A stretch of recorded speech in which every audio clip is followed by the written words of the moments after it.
Les Allemands arrivent en juin 1940 en Normandie. Ils y stationnent de nombreuses troupes en vue de l'invasion programmée imminente de la Grande-Bretagne.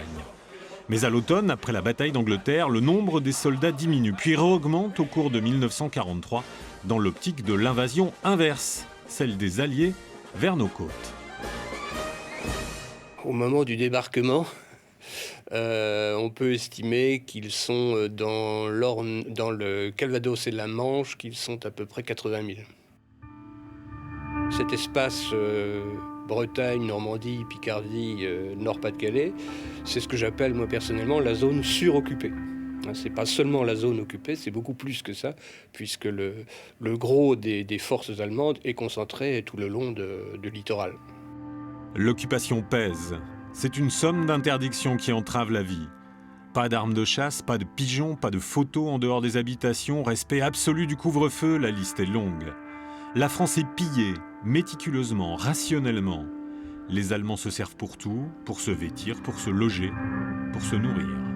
Ce qu'on sait rarement, c'est que la population allemande s'est, je dirais, familièrement goinfrée pratiquement jusqu'en 1944, jusqu'à ce que ces sources de ravitaillement soient coupées. Et ça, c'est au détriment, bien sûr, de la France, qui est le pays le plus riche de tous ceux que l'Allemagne occupe. Donc là, ce sont des prélèvements qui sont calculés, décidés et appliqués par chaque Feldkommandantur dans chaque département. Au-delà du pillage des biens, c'est le pillage des hommes qui est le plus mal accepté. Et les réquisitions de main-d'œuvre pour l'Allemagne. C'est ce qui est certainement le plus mal vécu. Au niveau de la France, c'est à peu près 600 000 travailleurs français qui seront, on ne peut plus dire déportés, mais c'est le terme qu'on employait à l'époque, déportés du travail en Allemagne.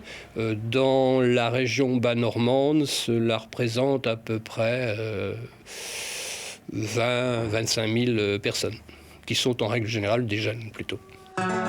Les interdits de l'occupation entraînent des peurs, car toute transgression, toute opposition implique le risque d'une arrestation. Pendant toute la durée de l'occupation, on peut considérer que les Allemands arrêtent, alors pour des motifs très divers. Ça peut être des résistants, ça peut être des gens qui ont caché leur fusil de chasse, des gens qui ont pris une photo, des gens qui n'ont pas respecté le couvre-feu. Il y a quand même 6 000 personnes qui sont arrêtées pendant l'occupation, dont 1500 seront déportés. Et une moitié ne reviendra pas. 1500 arrestations pendant la bataille de Normandie, le dernier acte de la domination allemande dans la région.